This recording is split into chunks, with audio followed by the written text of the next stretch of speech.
The young man said, I don't know why you thought I'd do any better, because I know I'm not very smart. I know I'm not very smart.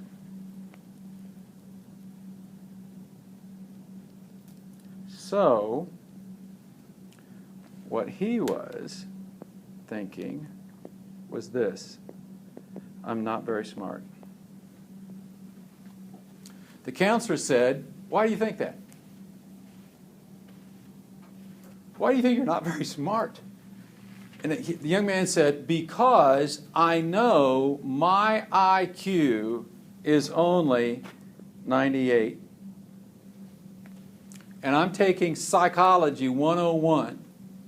And they told me, the professor said to the whole class, that the average IQ in the country is 100, and the average IQ at this university is 115. So I know I'm not very smart.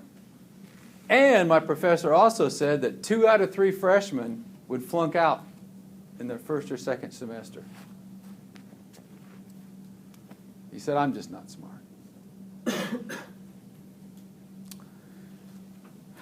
So the counselor said, son, why do you think you're not smart? And the young guy said, because you sent me my IQ score in the mail. And the counselor said, we don't send IQ scores in the mail. And the kid said, yes, I got it in the mail. My IQ was 98. And the counselor said, we don't ever send IQ scores in the mail. That was your percentile rank. I'm going to let that kind of sink in a little bit. And just in case you haven't had any assessment courses, I wonder how I get a new page. Look at that, got a new page. In case you haven't had any assessment courses, a 98th percentile means that on whatever college placement test he took, he outscored 98% of the test takers of the norm group. Pretty smart, huh? Pretty good, yeah. But you see, he thought he was stupid. He thought he was not smart. He thought he was stupid. He even said to the counselor, I know I'm stupid. So, the counselor told him the deal. You know, that when he explained to him what a percentile rank was. And, you know, it's not because you're not smart or anything like that. And the kid pulled up some of those grades, stayed in college, and graduated 4 years later. Here's the deal. If the university had said, well, we're going to give him remedial courses. We'll take care of him. We'll get him some tutors and cut down, we'll change some things, and we'll do some differentiation and do some things to help him out. He would have still flunked out.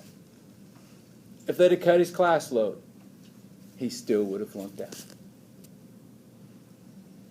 Because what was happening was, and this is the axiom that I wanted to talk about, this kid was operating under something that we call the law of belief. Now, these words are not in your textbook, but it's talked about. The law of belief.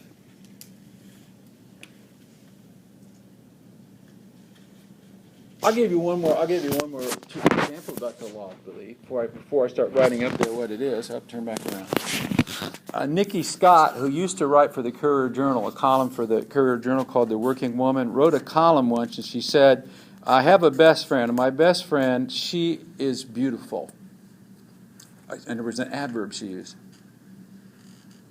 I can't remember, outstandingly, or I don't know, absolute, I don't know. Beautiful. And she said, but my friend thinks she's ugly. She thinks she's ugly because her father told her she was. She said, what her father really said is that her teeth were ugly. But she transferred that into, I'm ugly. And I don't, as an aside, I don't know what her dad said. I hope he didn't say that, or regardless.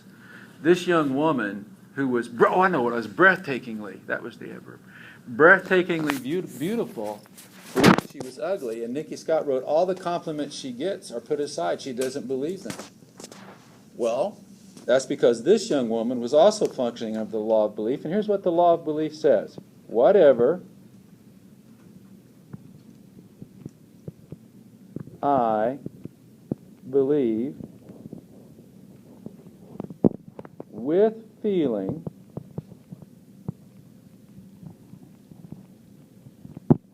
becomes my reality.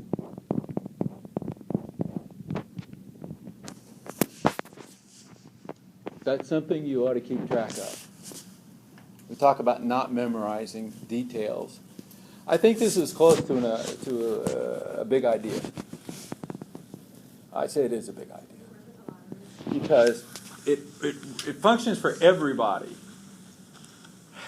You're going to go, this is block 1 about psychology and adolescent development. You're going to go into block 2 and then into block 3 and then into teaching. And you're going to learn about differentiation. You're going to learn about helping students in small groups, guiding small groups. You're going to learn about using technology to assist students. You're going to be set up to see them succeed, right? Right? Say right. Right. You want students to succeed. You care about them. If they believe I am stupid, nothing you do will work. That's what block 1 is about.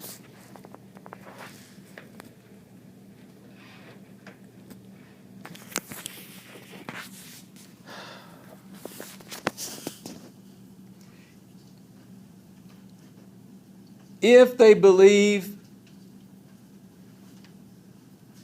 this work is ridiculous, has no meaning for me, doesn't connect to my life at all, they won't succeed. Because they'll function under their reality. I'm stupid. I can't do it because I'm stupid. I can't do it because Algebra 1 and doesn't have anything to do with what I want to do. This doesn't have to do with making records. Records? They call them records anymore? I don't know. I decided when they gave Def Jam the record of the year that I was really old. With the helmets. How do you know that was the real Def Jam? Daft Punk? What is it? Daft Punk? How do you know that was the real Daft Punk? Couldn't it just been 2 imposters? Give me the Grammy? I'm off track now. Okay. You want the kids to believe you want them to believe I'm capable. This is not. If you ever watched Saturday Night years ago, he's now a United States Senator from Minnesota. Yes, Al Franken would say, "I'm the greatest. I don't know, and I love myself." And yes, Smiley. We want an honest thing. I'm capable. They have to believe that they're capable, that I can learn. There will be kids, by the time they get to you in middle school and high school, who already have firmly established that belief, I am not capable. And then if they also believe that this work is crap, they're not going to succeed. So I just want you to know, coming up in block 2 and 3, and all that, learn everything you can learn. All the skills, all the things. If a student has that belief, their success will be so minimal you won't even be able to measure it. I don't think politicians get that. I don't think legislators get that. I don't think the governor gets that. It's the truth. Whatever I believe with feeling becomes my reality. Now, let's talk about the second one here. This is the law of expectation.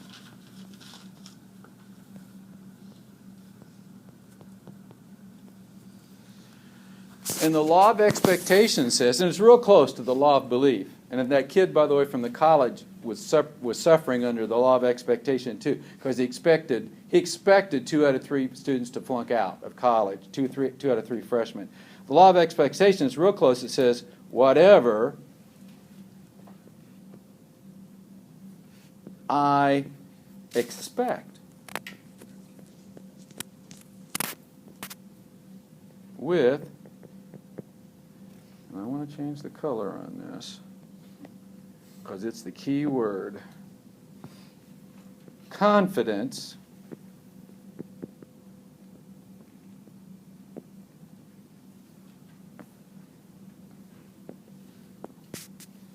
becomes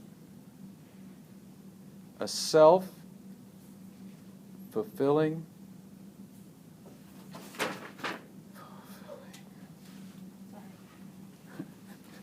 I think I better erase that eraser. I'm doing this for the people who couldn't be here today because of some university commitments. So they'll get a kick out of that.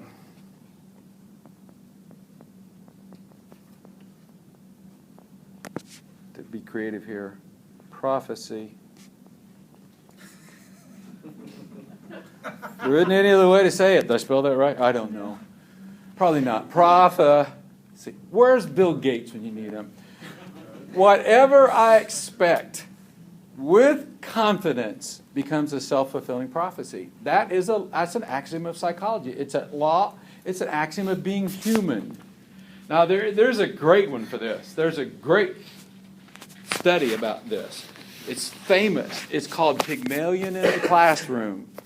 Pygmalion in the Classroom. And it was done at Harvard University in the 1960s. I know a long time ago. But it's been done over 350 times, the same experiment, since Harvard first did it, and they got the same results every time it's done. What Harvard did in the 60s, the one that's called Pygmalion in the Classroom, is Dr. Robert Rosenthal, who's the real professor from Harvard, went to a large school, I believe it was a middle school, in San Francisco area. And they went into a school, a large middle school, and the principal called in the best 3 teachers in the school. And called them in to meet Dr. Rosenthal. And Dr. Rosenthal, and the principal said, this is Dr. Rosenthal. He's going to do an experiment, a study here at our school. He wants to show, in his research study, that if we pair the best teachers with students who love to learn, are good kids, work hard, have appropriate behavior, that if we pair the best teachers with those kinds of students, that the achievement will go through the roof. And we've called you 3 in because you're the best 3 teachers. Will you help Dr. Rosenthal with this? And again, this is absolutely true. Everything I've said this evening. The 3 teachers said, sure, we'll do it. We'll work with Dr. Who wouldn't? You know, it's Harvard. So, Dr. Rosenthal said, all right, now there's just a couple things you got to agree to. 1, you can't tell anybody about this study because we've already picked all the students, handpicked the students. We got you 3 the best teachers in here. We have no room for anyone else. If parents found out about it, they want their kids to get in. If other teachers found out about it and that you were the 3 best, it created a lot of jealousy. So it's shh. They said, okay. He said, all right, one other thing. You're already the best 3 teachers. Don't change the way you teach. Just do what you've always done and let the results become the results. It's the pairing of the best and the best that we want to measure. The teacher said, okay. So they had these classes, and at the end of the year they took one of the tests out in California, probably the California Achievement Test. Anyway, these 3 classes scored the top in the school.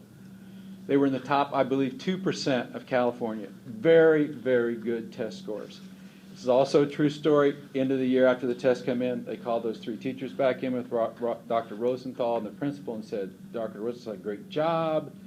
We got terrific results. Look at these. And the teachers were so happy. And they said, you know, if we had years like this, every year we'd retire happy. This was a great year. These kids were fantastic. It was such a pleasure to teach them, and the scores were super. And Dr. Rosenthal said, well, I think I should tell you, those kids were not the best students, didn't necessarily any of those characteristics that we talked about. wanted to learn behavior. They were randomly picked by a computer. Teacher said, "Oh, it's impossible. Look at their scores." Then they thought for a minute and they said, "Oh, of course. It's because we're the best 3 teachers." And you know what's coming, right? And it's absolutely, just look it up. Harvard University, Pygmalion in the classroom. Robert Rosenthal said, well, You were randomly picked. there were 3 names drawn out of a hat in the principal's office. All right, the teachers were not the best 3 teachers. The students were not necessarily the best teachers. Randomly, it could have been some of the students were the best students. Randomly, it could have been 1, 2, 3, or none, or all of those 3 teachers could be the best 3 teachers. It was random, but the results were amazing. What they showed, because it was a double-blind test of expectation, what Harvard showed was expectation has a direct influence on achievement, accomplishment of goals. So it becomes, where am I? Did I have that? Did I get it all up there before? Yeah. Whatever I expect with confidence becomes my self-fulfilling prophecy. And we'll figure out how to spell that soon. Whatever I expect with confidence becomes my self-fulfilling prophecy. So Harvard did this as Pygmalion in the classroom. It's been, like I say, it's been done over 350 times since then by other universities, other situations, so on and so forth. And it always proves out that expectations make a difference. So now, not only are we talking about that for your block 2 and your block 3 to make a difference with you being successful, that before you start to use any English language arts teaching pedagogy, teaching skills with children, they need to believe that they're capable. They need to believe that this is valuable for me. There's something in it for me. Even if it's just making their parents happy or you happy, they've got some value in it. Not only that, but they need to expect success. They need to expect that they can succeed. So whatever they expect with confidence becomes their self-fulfilling prophecy. Now, if we go back here, well, that wasn't good, was it? That's really not good. Current project. There we go. No, that's not it either. There we go. So the key word in the law of belief is with feeling. So if I go back to our original definition of with feeling, law of belief, whatever I believe with feeling. You know, and that kid had that with feeling because it was his college entrance test. It was his college counselor. And then we go on to the law of expectation, it's confidence. So you will play a large part in helping your students gain those 2 things. To gain the belief, I am capable. This has a value to me. Now, sometimes you have to explain to them, we talked about what the value is. You have to explain how they can be capable, that you will help them, that you allow them to evaluate and improve their own work. And you have to instill in them the confidence that they can do it. And there are lots of, we can talk about programs to do that, but these 2 laws are very important. Now, this one isn't in the book, but it's implied. And I want to get it down here now. And it's the law of action. The law of action is not going to be on any quiz because it's just a flow of what happens. The law of action, well, let me just tell you a story. Great stories this evening. This is another true story. When I was little, I remember playing Little League baseball when I was young. And I remember every Saturday playing a game, practicing during the week. My team truly was Local 3875, which is a Dana Perfect Circle Steelworkers Union, and they sponsored our Little League team. White uniforms, red trim. Local 3875. The smell of the grass, the bat, I remember it all. And I remember how much I hated it. Hated it. I was the kid that when I went to bat, my own teammates would go, "Oh no, not him!" This is all truth tonight. And the coach, the rules of Little League where you had to play at least a half an inning, which means that you had to play field for half an inning or bat. So either I'd bat and they would all go, "Oh no," or the coach would send me to the right field and say, "Losi, don't go to the right field, don't bother anybody." So that's the truth. And so I hated it. And I finally got too big for Little League and I was so happy. Now why? Well, I remember my mom getting so mad about me not playing more and saying to my dad, "I'm going down there and give that coach a piece of my mind about him not playing David. David's as good as those other kids." And my dad would say, "Now, Donna Jean, David's smart and he's good at a lot of things, but he's just not as good at baseball as those other kids." Law of belief.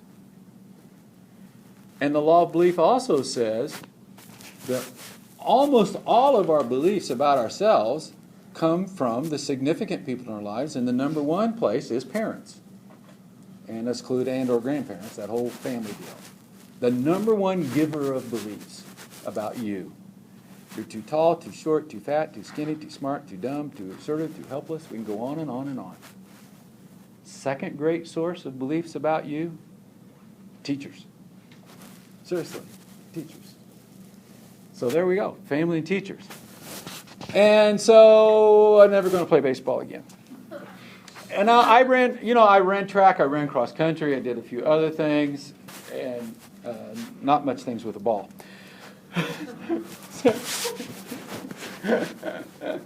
I am an undefeated middle school boys basketball coach. Don't forget that. 28-0. And that's the truth too. And then there were years we weren't that good. So, the law of action. So, not going to do baseball anymore. And we had a Sellersburg Celebrates the first year. We have a big Sellersburg Celebrates now, and it's a big festival. And when it first started, they wanted to bring things to bring people in because this started. Nobody had ever heard of it. And they were going to have a celebrity softball game. And they came to me and said, "We want you to play in this, and being the principal and all, will you play in the celebrity softball tournament?" And I said, "No." That was my true answer also. And they begged me. They said, "Oh, well, we need you to come and be on there because the kids will come out to see you. We got the PE teacher, we got some business people, come out." And I said, "Look, I'm not any good." They said, "Just come and be on the team." I said, "Okay, I'll stand in right field and won't bother anybody." Or I'll just strike out once. All right. So I said yes, and it was 2 weeks to the game, to the Sellersburg Celebrate tournament. And so I thought, well, is this stuff I've been talking about true or not? The law of belief, the law of expectations. And I said, so I've got to change my ideas here. I know that I'm, physically fit. I can do a lot of things. I can do this. So I began to change my beliefs about myself. At that time I was running 55 miles a week. And 26.2 mile marathons. It's softball, for gosh sakes. So I started talking in my own mind what I believed about that, and I believed that I could succeed. I believed that I was capable of success in softball. And then expecting. I saw myself before I went to bed, in my mind before I went to sleep, seeing myself hit the ball and get on base safely, seeing myself catch the ball successfully. Law of expectation. And I worked for 2 weeks changing those. The tournament came, and there's 2 games. We won the tournament. Had 2 games to win. We won it. I batted 4 times in each game. They moved me from right field, seriously, to third base.